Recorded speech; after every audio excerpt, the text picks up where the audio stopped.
Daniel के विषय के बारे में बात करूंगा। तो मैं चाहूंगा कि आप दानियल की किताब उसका पहला अध्याय उसके 1 से 4 तक को पढ़ लें। यहाँ पर एक बहुत ही दुखद घटना है, लेकिन सुखद आरंभ भी है। दुखद घटना का सुखद आरंभ। नबूकदनेस्सर राजा ने, जो बेबीलोन के राजा थे, उन्होंने यहूदा जो देश था उस पर चढ़ाई करके यरूशलेम को घेर लिया और यरूशलेम को घेर कर उन्होंने क्या किया, मंदिर को तोड़वा डाला, परमेश्वर के मंदिर को उन्होंने तोड़वा डाला और राजघराने के राजा को और कई लोगों को बंदी बनाकर ले गए। उसके बाद उन्होंने एक आज्ञा निकाली। Praise the Lord. उन्होंने एक आज्ञा निकाली। अब मैंने आपको पिछले सप्ताह ही बोला था, यदि आप अभिषेक पे चलते हैं तो परमेश्वर आपके लिए परिस्थितियों का निर्माण करता है। हालेलुया। यदि आप अभिषेक पे चलने वाले व्यक्ति हैं तो परमेश्वर आपके लिए परिस्थितियों का निर्माण करता है ताकि ऊंचे। हालेलुया। राज परिवार के बेटे दानियल, शद्रक, मेशक, अबेदनगो, राज परिवार के बेटे जिन्हें आगे चलकर अपने देश को संभालना है, वो गुलाम बन गए। हालेलुया। इतिहासकार बताते इस वक्त दानियल की उम्र लगभग 16 वर्ष की थी। 16 वर्ष की थी और राजा ने बोला कि जो इजरायली राजघराने के अनेक जो जवान लोग हैं और वहां के जो कुलीन लोग हैं, प्रतिष्ठित पुरुष हैं, उनके बच्चों को है इन जवानों को लाया जाए और उनको क्या किया जाए, ट्रेन किया जाए। वो मेरे राज्य में क्या करे, काम करे, मेरे राज्य की में वो काम करे, मेरे राज्य में कर्मचारी बनकर काम। हालेलुया। क्या बन के काम करे, मेरे राज्य के कर्मचारी बनकर काम। Praise the Lord. लेकिन मैं आपको बोलना चाहता हूँ, परमेश्वर को कहता है, प्रभु कहते हैं मैं तुझे पूछ नहीं वरन। Praise the Lord. अभी नजारे को हम यहाँ पर देखेंगे। हालेलुया। फिर 5वें पद राजा ने आज्ञा दी कि उसके भोजन और पीने के दाख में से उन्हें प्रतिदिन खाने पीने को दिया जाए। इस प्रकार 3 वर्ष तक उनका पालन पोषण होता है, तब उसके बाद वे राजा के सामने हाजिर किए जाए। हालेलुया। तो राजा ने आज्ञा दी कि प्रतिष्ठित पुरुषों को चुनो, उन्हें अलग करो, उन्हें कस्तियों के शास्त्र की शिक्षा दो, यहाँ का ज्ञान सिखाओ और फिर क्या करो, 3 वर्ष तक उनकी ट्रेनिंग होती रही। 3 वर्ष के बाद वो क्या करें, वो राजा के सामने उपस्थित किए जाए। और इन 3 वर्षों में क्या हो, उनका भोजन कौन सा हो, उनका भाई राजा जो खाता है वो भोजन उनको दिया जाए। हालेलुया। लेकिन 8वें पद पढ़िए। 8वें पद। परंतु दानियल ने अपने मन में ठान लिया कि वह राजा का भोजन खाकर और उसके पीने का दाख मधु पीकर अपवित्र न हो। वो राजा का भोजन खाकर उसके पीने का दाख मधु पीकर अपवित्र, ये दानियल ने ठाना। क्या था सच्चाई? ये है कि राजा का जो भोजन आता था वो पहले देवता को चढ़ाया जाता था, वहां उसको बलिदान किया जाता था और उस मांस को पकाया जाता था राजा के लिए। और जो दाख मधु था उससे भी पहले वहां पर भेंट चढ़ाया जाता था देवता के चरणों में। और देखिए आपको एक चीज बोलूं, दानियल पवित्रता के लिए सजग रहते थे। दानियल पवित्रता के लिए सजग रहते थे, याद रखिए। हालेलुया। तो दानियल ने ठान लिया कि वो क्या करेगा, वो राजा के दाख मधु से नहीं पिएगा, उसके भोजन में से भोजन नहीं करेगा, क्योंकि वो कहीं और से होके आ रहा है, वो शुद्ध भोजन नहीं। आप भी ध्यान रखिए। तो दानियल ने ठान लिया था, हमने देखा दानियल ने ठान लिया था कि वो राजा का भोजन नहीं करेगा। हालेलुया। आप जानते हैं कि दानियल के संघर्ष का परिणाम क्या हो, जब आप उसको पढ़ेंगे आप पाएंगे। मैं उसको पढ़ना नहीं चाहता, मेरे पदों को पढ़ूंगा। दानियल की शुद्धता का परिणाम क्या हुआ कि वहां पर लिखा है, जैसे ने पवित्रता के लिए कदम बढ़ाया। 8 पद में, 9 पद में क्या लिखा है, परमेश्वर ने फौजों के प्रधान में दानियल के प्रति कृपा और दया बरती। हाँ, हालेलुया। क्योंकि दानियल परमेश्वर के साथ जीना चाहता था, इसलिए जो उसका प्रधान था उसके अंदर उस परमेश्वर की दया। Praise the lord. हालेलुया। अभिषेक में जीने लोग की आशीष मिलती है। अगर विरोधी बहुत सारे हैं, सपोर्टर भी बहुत सारे खड़े हो जाते हैं। समझ रहे हैं? हालेलुया। जब आप अभिषेक में बढ़ते हैं, विरोधी भी खड़े होते हैं, लेकिन सपोर्टर भी। Praise the lord. Hallelujah. Hallelujah. ये पवित्रता के कारण क्या हुआ, परिणाम क्या हुआ मैं बता रहा हूँ। 3 साल की ट्रेनिंग बाद क्या हुआ, 17 पद पढ़िए। चलिए 17 पद पढ़िए। परमेश्वर ने उन चारों सब शास्त्रों और सब प्रकार की विद्याओं में बुद्धिमानी और प्रवीणता दी। हालेलुया। दानियल सब प्रकार के दर्शन और सपने के अर्थ का ज्ञानी हो गया। हालेलुया। पवित्रता का परिणाम ये हुआ, ये चारों लोग ज्यादा क्वालिफाई करते हैं। Praise the Lord. ये चारों ज्यादा क्वालिफाइड हो गए बाकी सब। अब 1920 को पढ़िए। राजा उनसे बातचीत करने लगा। हाँ। और दानियल, हनन्याह, मिशाएल और अज़राइल के तुल्य उन सब में से कोई न ठहरा। हाँ, ध्यान दीजिए इस पर। हाँ, इसलिए वे राजा के सम्मुख हाजिर करने लगे। हाँ, बुद्धि और हर प्रकार की समझ के विषय बुद्धि और हर प्रकार की समझ के विषय में जो कुछ राजा उनसे पूछता था, जो कुछ राजा उनसे पूछता था, उसमें वे राज्य भर के सब ज्योतिषियों और तांत्रिकों से 10 गुना निपुण रहते। इतना 10 गुने। ये तो अभी ट्रेनिंग करने निकले थे बच्चे लोग, और पहले से तंत्री कसरी सब पहले से बहुत हायर क्वालिफाइड लोग वहां पर थे, लेकिन ये लोग उससे ज्यादा नहीं। समझ रहे हैं? समझ रहे हैं? हालेलुया। ये जो ट्रेन किए गए थे जवान, उन जवानों में से ये जो 4 जवान थे, दानियल, शद्रक, मेशक, अबेदनगो, ये 4 लोग ज्यादा कॉम्पिटेंट थे, ज्यादा दक्ष थे। तो उस राज में बहुत सारे तंत्री, कसरी, बहुत सारे और पंडित लोग रहते थे। तो बहुत ही परिपक्व बुजुर्ग लोग थे, बहुत ही पावरफुल लोग थे, लेकिन ये चारों के पावर के सामने उनका पावर खत्म। हाँ, लेकिन 10 गुना ज्यादा, लिखा ना 10 गुना ज्यादा। क्यों? अभिषेक का। क्यों? क्यों? क्यों? अभिषेक का। हालेलुया। क्यों? अभिषेक का। इसका हमेशा याद रखिए, अभिषेक ही उठाता है। इस दुनिया में यदि कोई चीज उठा सकती है आपको, तो अभिषेक ही उठा सकता है। हालेलुया। अभिषेक ही उठा सकता है, अभिषेक उठा सकता है। इसलिए अभिषेक के लिए लालायित हो जाए। Praise the Lord. अभिषेक के लिए भूखे हो जाए, अभिषेक के लिए प्यास हो जाए। अगर समझ में नहीं आता तो प्रार्थना कीजिए, प्रभु मुझे अभिषेक की कीमत को समझा दीजिए। मैंने समझा। आप बोल सकते हैं, प्रभु मुझे अभिषेक की कीमत को समझा दीजिए। बोलिए बिल्कुल। यदि आप अपने जीवन कुछ ऊंचे स्तर को देखना चाहते हैं, ऊंचे उठना चाहते हैं, अगर आप अपने जीवन में किसी भी क्षेत्र में, आप किसी भी क्षेत्र में हो सकते हैं, आप सरकारी नौकरी में हो सकते हैं, आप टीचर हो सकते हैं, आप किसी भी जॉब में हो सकते हैं, या घर की गृहिणी हो सकते हैं, या आप सेवकाई करने वाले हो सकते हैं, किसी भी आप फील्ड के हो सकते हैं, लेकिन बिना अभिषेक के आप ऊपर नहीं उठ सकते। जब अभिषेक को आप आदर करेंगे, अभिषेक आपका आदर करेंगे। हालेलुया। अभिषेक मैंने पवित्र आत्मा की जब आदर करेंगे, पवित्र आत्मा आपका आदर, जब आप पवित्र आत्मा की सुनेंगे, पवित्र आत्मा आपकी सुनेंगे। जब आप उनको ऊंचा उठाएंगे, वो आपको ऊंचा। बाइबल यही बयान करती है। बाइबल में जितने लोगों ने अभिषेक का आदर किया, वो सब ऊपर उठाए। जितने लोगों ने अभिषेक का आदर किया, इंटायर बाइबल में आप देखेंगे, पूरे बाइबल में देखिए, जिन्होंने अभिषेक का आदर किया, परमेश्वर ने उनको क्या किया? ऊंचा उठाया। वो अपनी अपनी फील्ड में बहुत ही पावरफुल लोग ठहरे, उनके सामने कोई दूसरा ठहर नहीं सकता था, और यही आपके जीवन में हुआ। हालेलुया। यही चीज आपके जीवन के परमेश्वर ने ठहरे। परमेश्वर ने नए नियम में यही चीज आपके जीवन के लिए ठहराया है कि आप इस पृथ्वी, इसीलिए प्रभु ने बोला कि तुम इस पृथ्वी के नमक हो। तुम वो बोला कि जो नगर पहाड़ पर बसा हुआ है वो छिप नहीं सकता। प्रभु ने कहा तुम पृथ्वी के दीपक हो। हालेलुया। क्या है? एक और शब्द दिया गया है, उसे कहते हैं लाइट हाउस। लाइट हाउस का मतलब समझते हैं? हाँ, बंदरगाहों में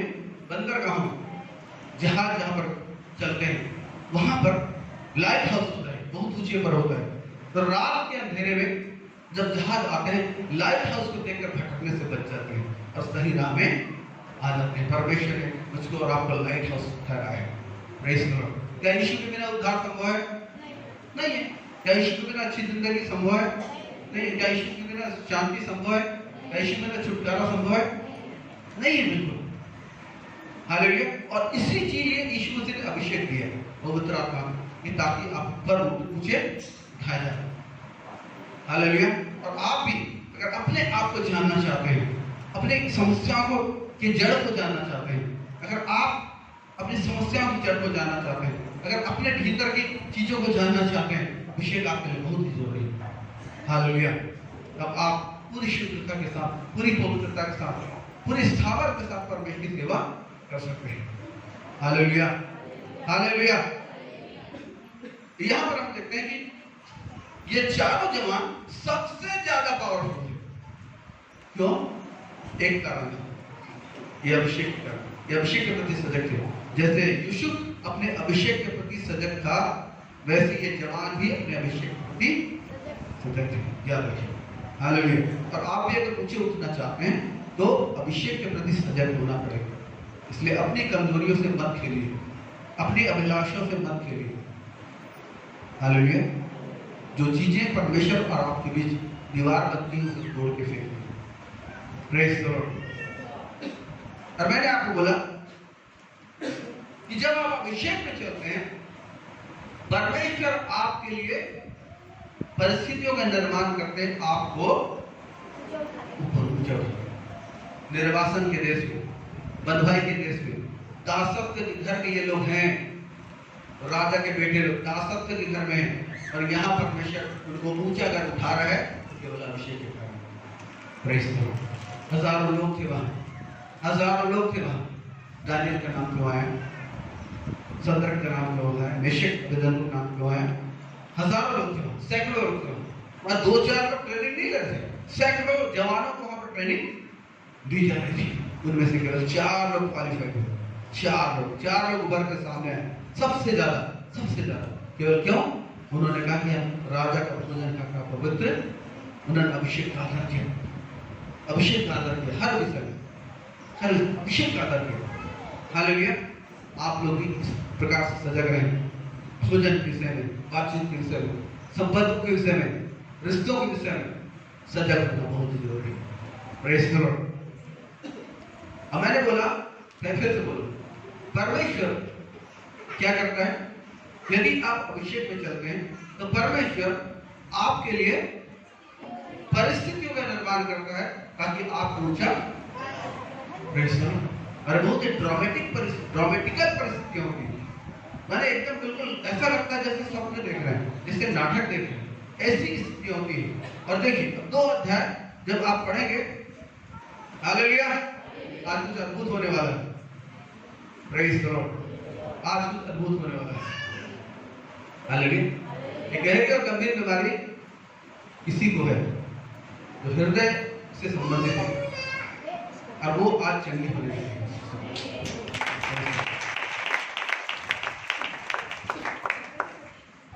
तो राजा ने रात में एक स्वप्न देखा। मैं राजा के स्वप्न को एक्सप्लेन नहीं करूंगा, लेकिन आप लिख लीजिए 2 अध्याय 1 से 5 में राजा ने एक स्वप्न देखा। तो हुआ क्या मालूम है? राजा ने स्वप्न देखा कि 5 पद पढ़ लीजिए। हाँ हाँ।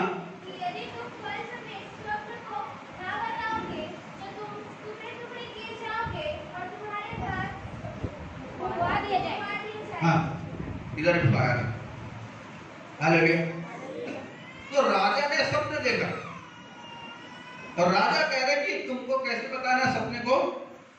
फल समेत सपने को भी बताना है। सपना भी बताओगे और फल भी। ध्यान दीजिए, बच्चे तो रोते हैं आपके घर में ना, ध्यान रखिए, अनोखी बात नहीं होगी। Hallelujah, hallelujah. राजा ने बोला सपने भी बताना है। हाँ, देखिए ऐसी मुसीबत है। हुआ ये था कि राजा सपने को भूल चुका था, लेकिन देखा था उसने, देख के व्याकुल हो गया था, लेकिन तो सपने को भूल गया था। क्या हो? देखिए परमेश्वर कैसी परिस्थितियों का निर्माण कर रहे हैं दानियल को ऊंचा उठाने के लिए। चलो, हालेलुया। तो राजा ने बोला कि तुमको फल सपने को बताना है फल समय, और नहीं बताओगे तो टुकड़े टुकड़े, एक टुकड़ा नहीं होगा, गर्दन भर नहीं कटेगा, पूरा नीचे से ऊपर काटेंगे वो। पहले पैर काटेंगे, घुटना काटेंगे, जो काटते काटते काटते ऊपर आएंगे, आखिर में गर्दन काटेंगे वो। ठीक है, हालेलुया। मैंने भयावह मौत दी जाएगी बोला। ये लोग बेचारे डर गए। अब क्या बोल रहे लोग?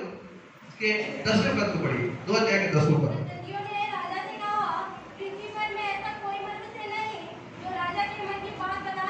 और ना कोई ऐसा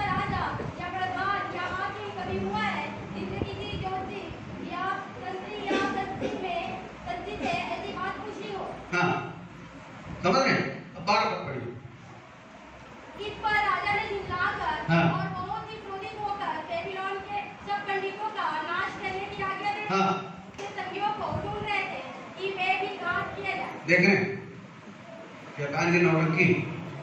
हालेलुया। सबको नाश किया जाना था और लोग किसको ढूंढ रहे थे? ये कौन थे मालूम है? ये पावरफुल लोग थे, राजा के पावरफुल लोग। ये राजा के पावरफुल लोग थे जो दानियल और सदरक मेशक अबेदनगो के उन्नति को सह नहीं पा रहे थे। समझ रहे हैं? इसीलिए लोग जब इनका मर्डर की बारी है, इनको भी ढूंढ रहे हैं जल के मारे, ताकि इनको भी मारा जाए। ये क्यों बचे रहे? समझ रहे हैं? हालेलुया। इस समय तक दानियल, शद्रक, मेशक, अबेदनगो जो है वो राजा के कर्मचारी थे। राजा के कर्मचारी दरबार में रहा करके राजा जो भी बातें पूछता था वो उसको उत्तर दिया करते थे। Hallelujah, hallelujah. और लोग क्या कर रहे थे? जब पंडितों के नाश होने क्या गया, निकली खुला गया रखता, राजा काला पड़ गए, उत्तर नहीं दे सकते, इसलिए बोला सबको क्यों तुमको पाल के रखूं, बोला क्यों इनको पाल के रखूंगा? ये लोग सपना नहीं बता सकते। उसके बाद हुआ है कि जब दानियल को खबर लगी, दानियल राजा के पास गया, राजा से विनती की मेरे एक समय ठहरा जाए, आपके सपने को मैं फल समेत बताऊंगा, अरे काम परमेश्वर करेगा। अब 18 इसके 18 17 18 में इसको पढ़िए। तब दानियल ने अपने घर जाकर अपने संगी हनन्याह, मिशाएल और अज़रियाह को यह हाल बताकर कहा, भेद के विषय में स्वर्ग के परमेश्वर की दया के लिए यह कहकर प्रार्थना करो कि बेबीलोन के और सब पंडितों के साथ दानियल और उसके संगी भी नष्ट न किए जाएं। तब वो भेद दानियल को रात के समय दर्शन के द्वारा प्रकट किया गया। तो जब वो भेद दानियल को रात के समय दर्शन के द्वारा प्रकट किया गया, तब दानियल ने स्वर्ग के परमेश्वर का यह कहकर धन्यवाद किया। बस 23 पद पढ़ो। हे मेरे पूर्वज के परमेश्वर, हे मेरे पूर्वजों के परमेश्वर, मैं तेरा धन्यवाद और स्तुति करता हूँ क्योंकि तूने मुझे बुद्धि और शक्ति दी है, और जिस भेद का खुलासा हम लोगों ने तुझसे मांगा उसे तूने मुझ पर प्रकट किया है। तूने हमको राजा की बात बताई। हालेलुया। अभिषेक का मतलब होता है कि आप परमेश्वर से डायरेक्ट कनेक्शन में जुड़े रहते हैं। पवित्र आत्मा के द्वारा लाइव कनेक्शन बोलते हैं, इसको क्या बोलते हैं? लाइव। इसको और क्या बोलते हैं? और आजकल के शब्दों में ऑनलाइन बोलते हैं। बिल्कुल डायरेक्ट कनेक्शन, ये अभिषेक के द्वारा संभव है। इसीलिए परमेश्वर ने पवित्र आत्मा हमारे जीवन में दिया कि पवित्र आत्मा के माध्यम से वो हमसे कनेक्ट रह सके। ये अभिषेक है। हालेलुया। और ये पूरा यहाँ पर दानियल उसके मित्रों ने जब प्रार्थना की, परमेश्वर ने स्वप्न को फल समेत दानियल पर क्या किया? प्रकट कर दिया। किस पर प्रकट किया? किसने प्रकट किया? किसने प्रकट किया? मैं आपको एक चीज बोलना चाहता हूँ, परमेश्वर सब भेदों को प्रकट करता है। परमेश्वर सब भेदों को प्रकट कर सकता है। दुनिया की कोई भी ताकत हर एक भेदों को प्रकट नहीं कर सकती, याद रखिए। इसलिए आपकी जिंदगी में क्या समस्याएं हैं, क्यों है, इसकी जड़ कहाँ है, कैसे वो नाश होगी, ये सारी बातें केवल परमेश्वर ही प्रकट। हालेलुया। केवल परमेश्वर प्रकट, केवल परमेश्वर प्रकट कर सकता है। इसलिए अपने जीवन में अभिषेक का निर्माण कीजिए। इसलिए अपने जीवन में अभिषेक का निर्माण कीजिए। परमेश्वर को समय दीजिए, परमेश्वर को समय दीजिए, ताकि वो आपके जीवन में अभिषेक का निर्माण करे। हालेलुया। और जब अभिषेक का निर्माण करना आगे बढ़ते हैं, सबसे पहली जो चीज होती है वो है परमेश्वर के वचन में पढ़ना। और इसलिए मैं बार बार आपको बोलता हूँ कि बिना वचन के आपका अभिषेक निर्माण नहीं हो सकता। बिना वचन के आपका अभिषेक निर्माण। Hallelujah, hallelujah, hallelujah. चलिए मैं थोड़ा सा उदाहरण देना चाहता हूँ, फिर आना चाहता हूँ शाऊल और दाऊद के समय। परमेश्वर ने ये तय किया था कि जो भी राजा बने इस्राएल में, उसके पास व्यवस्था की एक पुस्तक होनी चाहिए, और वो दिन रात क्या करे, उस पर ध्यान पढ़े। हालेलुया। और आपने यहोशू की किताब में पढ़ा कि परमेश्वर ने यहोशू को प्रतिज्ञा दी कि मैं तेरे साथ रहूंगा। चलिए यहोशू की किताब निकालिए, यहोशू की किताब निकालिए। उसके एक अध्याय के 3 पद में, एक अध्याय के 3 पद में परमेश्वर ने प्रतिज्ञा दी, उस वचन के अनुसार जो मैंने मुझ में कहा, जिस जिस स्थान पर तुम पाँव जिस जिस स्थान पर तुम पाँव धरोगे, वह सब मैं तुम्हें वो सब मैं तुम्हें दे दूंगा। हालेलुया। अच्छे पद से पढ़िए। इसलिए निभावन कर हाँ, बोला, हाँ। क्योंकि जिस देश के देने की शपथ मैंने इन लोगों के पूर्वजों से खाई थी, हाँ। उसका अधिकारी तू ही नहीं उसका करेगा। अधिकार तू नहीं करेगा। हाँ। इसका वो कि तू निभावन कर और बहुत दिन होकर जो व्यवस्था मेरे दास मूसा ने तुझे दी है, उन सब के अनुसार करने में चौकसी जो व्यवस्था तेरे दास मूसा ने तुझे दी है, उन सब के अनुसार करने में चौकसी करना, और उससे ना तो दाहिने मुड़ना न तो दाहिने मुड़ना, और न बाएं मुड़ना। तब जहाँ तू जाएगा, तब जब इस व्यवस्था की पुस्तक से जो कुछ तुझे बताया जाए, उसे अगर तू दाहिने ना मुड़े, बाएं ना मुड़े, तब जहां जहां तू जाएगा, वहाँ तेरा काम सफल वहां वहां तेरा काम सफल होगा। व्यवस्था की यह पुस्तक तेरे चित्त से कभी उतरने ना पाए। इसी में दिन रात ध्यान दिए इसी में दिन और रात ध्यान दिए रहना। इसलिए कि जो कुछ उसमें लिखा है, क्यों ऐसा बोला जा रहा है? क्योंकि जो कुछ इसमें लिखा है, पढ़ो। जो कुछ उसमें लिखा है, जो कुछ उसमें लिखा है, उसके अनुसार करने की तू चौकसी करे। उसके अनुसार करने की अगर तू चौकसी करे, क्योंकि ऐसा ही करने से क्योंकि ऐसा ही करने से तेरे सब काम तेरे सब सफल काम सफल होंगे और तू प्रभावशाली होगा। और तू प्रभावशाली। हालेलुया। शाऊल के विषय में प्रभु मुझे क्षमा करे, लेकिन मैं एक बात को पा रहा था कि शाऊल व्यवस्था की पुस्तक पर ध्यान नहीं दे रहा था। परमेश्वर के वचन पर शाऊल का ध्यान ज्यादा, लेकिन बार बार उसके कार्य इस बात को बताते थे कि उसका ध्यान व्यवस्था की पुस्तक के अनुसार करने में नहीं है। वो व्यवस्था की पुस्तक में जो कुछ उसको ऑर्डर करता था शमूएल, उसमें अपनी बुद्धि जरूर लगाता था और फंसता था। हालेलुया। हालेलुया। लेकिन दाऊद जो था वो व्यवस्था की पुस्तक में बहुत ही कहना चाहिए लायक था। और आप भजन की किताबों में पढ़ेंगे कि वो परमेश्वर के वचन को किस रीति से वो आकलन करता है, क्या उसके लिए अनोखी बातों कहता है। हालेलुया। वो कहता है तेरे जो वचन है मेरे लिए हजारों रुपये और मोहरों से बढ़कर है। अहर से माने लूट के माल से भरे हुए पहाड़ से ज्यादा कीमती तेरे वचन है। इसलिए कहता है तेरा वचन मेरे पाँव के लिए और मेरे मार्ग के लिए प्रेज द लॉर्ड। और इसलिए भजन 1, 2, 3 पद में बोलता है कि क्या ही धन्य है वो मनुष्य दुष्टों की कर नहीं चलता, पापी के मार्ग में न ठट्ठा करने वाले मंडी में, परंतु वो तो यहोवा की व्यवस्था पर रात और दिन ध्यान करता रहता है। आगे क्या लिखा? वाह, वो उस वृक्ष के समान होता है जो बहती नालियों किनारे लगाया गया हो और अपने ऋतु फलता है, जिसके पत्ते कभी मुरझाते नहीं। इसलिए जो कुछ पुरुष करे वो हालेलुया। जो आपके हाथ में हो परमेश्वर का वचन है। हालेलुया।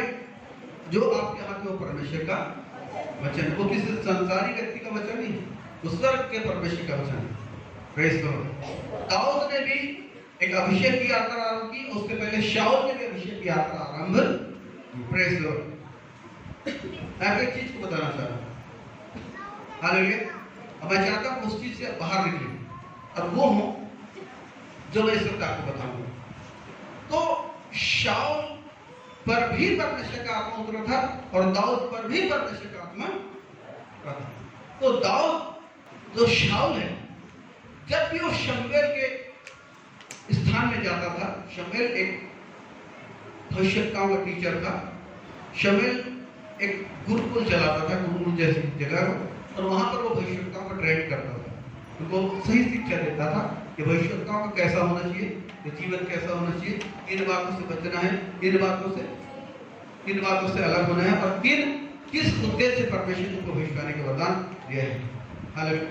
क्योंकि परमेश्वर ने आप लोगों को भी भविष्यवक्ता के रूप में खड़ा किया है। हालेलुया।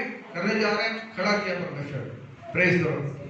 तो शाऊल जब भी शमूएल के यहाँ जाता था, पवित्र आत्मा से भर जाता था, पवित्र आत्मा से भर जाता था, और नबूवत करने बस बहुत ही गहरी रीति से पवित्र आत्मा उसको उतरते थे। लेकिन जब शाऊल बाहर निकलता था वो उस अभिषेक का आदर नहीं करता था और वो अपने मन की मनमानी करता था, जैसा उसका मन चाहता वैसे जीता। और आप जानते हैं शाऊल के परिणाम को बताने की जरूरत है। और दाऊद जब इस पर अभिषेक उतरा, ये अभिषेक इसके लिए बहुत प्यारी चीज थी। Hallelujah, hallelujah. इसने जान लिया कि अभिषेक मुझको मेरे जीवन के अंत काल में उस स्थान पर पहुंचाएगा जहां तक ऊंचे उठा जाऊंगा। Praise the Lord. और दाऊद ने अभिषेक का आदर किया। जो कुछ अभिषेक के द्वारा परमेश्वर उसको बोलता था, एक एक चीज को अच्छे से वो पालन करता था। हालेलुया, अच्छे से पालन करता था। यही उसके जीवन में उन्नति के कारण है। और यही मैं आपसे बोलना चाहता हूँ कि सबसे अभिषेक का निर्माण करने में सबसे पहली चीज जो है वो परमेश्वर का वचन है। और परमेश्वर के वचन को अधूरा मत कीजिए। मैंने देखा कई लोगों को अनुग्रह के वचन को थाम लेते हैं, लेकिन न्याय के वचनों को थामते नहीं। समझ रहे हैं बात को? हालेलुया। मैंने देखा बहुत लोगों कि वो आसमान में ऊंचे होते हैं। मैंने कई लोगों को बोला जमीन में पैर रहना चाहिए, जमीन में पैर रहना चाहिए। अगर परमेश्वर बहुत आज का अनुग्रह दे सकता है तो परमेश्वर जो है वो न्याय भी करता है। लेकिन हम सबको परमेश्वर के न्याय के सामने खड़े होना है। हालेलुया। लेकिन महत्वपूर्ण बात क्या है कि इस पृथ्वी पर हमको अभिषेक का रन करना है कि हम जो दौड़ अभिषेक में दौड़ रहे हैं वो उसको पूरा हमको करना है। हालेलुया। इसके लिए जरूरी कि सबसे पहले कि आप परमेश्वर के वचन की किताब जो है वो उस पर अध्ययन करें, क्योंकि परमेश्वर की सच्चाई, आत्मा की सच्चाई, मेरे और आपकी सच्चाई को बताने के लिए परमेश्वर का वचन ही है। परमेश्वर के वचन के बगैर हम सच्चाई को नहीं समझ सकते। परमेश्वर के वचन के बगैर हम आत्मा को नहीं समझ सकते। परमेश्वर के वचन के बगैर हम परमेश्वर को नहीं समझ सकते। और परमेश्वर के वचन के बगैर हम अपने आप को भी नहीं समझ सकते। समझ रहे हैं? हालेलुया। सबसे पहली चीज आती है परमेश्वर का वचन, दूसरी चीज है प्रार्थना गहराई, और तीसरी चीज है आराधना, और चौथी चीज है आज्ञा पालन। मैंने बताया। हालेलुया। तो यहां पर मैं बता रहा हूं कि दानियल पर परमेश्वर ने भेदों को प्रकट कर दिया। Praise the lord. हालेलुया। और दानियल वो जब राजा के सामने जाकर भेदों को बताता है, प्रेज़ द लॉर्ड। दानियल ने राजा को स्वप्न समय फल को बताया। मैं इसके लिए बता रहा हूं आपको, आप पढ़ सकते हैं, लेकिन उसका परिणाम क्या हुआ मालूम है? हालेलुया। उसका परिणाम क्या हुआ? 2 अध्याय के 46 और 46, 2 अध्याय के 46 इतना सुनकर नबूकदनेस्सर राजा ने मुंह के बल गिरकर दानियल को दंडवत किया। हालेलुया। और आज्ञा दी कि उसको भेंट। हालेलुया। बस एक पहली लाइन को मार दीजिए, पहली लाइन को मार दीजिए। Praise the Lord. जब दानियल ने राजा के सामने भेद को खोला तो राजा ने क्या किया? आप इस घटना की कीमत को क्या समझते हैं? इस घटना की कीमत क्या है? मैं बता रहा हूं। हालेलुया। जो व्यक्ति राजा नबूकदनेस्सर के सामने खड़े हुए गुलाम है, कौन है वो? गुलाम है। दूसरी चीज वो उसका नौकर है, उसके राज दरबार में रहने वाले छोटा सा नौकर है। समझ रहे हैं? हालेलुया। मेरी बात समझ में आ रही है? इस वक्त राजा नबूकदनेस्सर के सामने जो व्यक्ति खड़ा हो रहा है वो एक गुलाम व्यक्ति है। वो उसका कर्मचारी है, गुलाम है और कर्मचारी है। समझ रहे हैं? और राजा के सामने एक व्यक्ति के रूप में दानियल की कोई कीमत नहीं है। राजा के सामने दानियल की एक व्यक्ति के रूप में कोई कीमत, लेकिन अभिषेक के कारण दानियल एक कीमती व्यक्ति है। अभिषेक के कारण दानियल एक कीमती व्यक्ति है। हालेलुया। और अभिषेक के कारण आप एक कीमती व्यक्ति हैं। समझ रहे हैं मेरी बात को? अभिषेक के कारण आप एक कीमती व्यक्ति हैं। अभिषेक हमारी कीमत बढ़ाता है। अभिषेक हमारी कीमत बढ़ाते कीमत बनाता है। हालेलुया। हालेलुया। और हो क्या रहा है? दानियल के सामने, समझ रहे हैं, देश देश का राजा वो दंडवत कर रहा है, लेकिन मुंह के बल गिर पड़ा, मुंह के बल। हालेलुया। दानियल के सामने नबूकदनेस्सर राजा, जो उस समय के बहुत ही पावरफुल राजा था, जो बहुत सारे देशों पर राज्य करता था, बहुत सारे देशों पर राज्य करने वाला व्यक्ति वो दानियल के सामने मुंह के बल गिर पड़ा। क्यों? अभिषेक के कारण। हालेलुया। उस अभिषेक के कारण, उस अभिषेक के कारण, उस अभिषेक के कारण दानियल पर भेद खोला गया। दानियल पर खोला गया अभिषेक के कारण, और राजा सामने गिरकर वो राजा के ऊपर दंडवत कर। उसके बाद क्या हुआ मालूम है? दानियल अगले 2 पदों में बताया गया है, दानियल को प्रधानमंत्री बनाया गया। समझ रहे हैं? छोटा सा कर्मचारी उठ कर क्या बन गया? प्रधानमंत्री। हालेलुया। और उसके जो 3 मित्र थे वो भी छोटे कर्मचारी के पास होकर गवर्नर बन गए, गवर्नर बन गए, राज्यपाल बन गए। हालेलुया। ये अभिषेक का काम है। पूरी बाइबल में यही देखेंगे कि अभिषेक उठाता है, चाहे पुराना नियम हो चाहे नए नियम हो, लेकिन अभिषेक ही क्या करता है? उठा कर एक व्यक्ति को उन्नत करते हैं। अभिषेक एक व्यक्ति को कीमती बना देता है, अभिषेक ही कीमती बना देता है। Praise the lord. Hallelujah. Hallelujah. और वही अभिषेक मेरे और आपके पास है, वही अभिषेक मेरे और आपके पास है। Praise the Lord.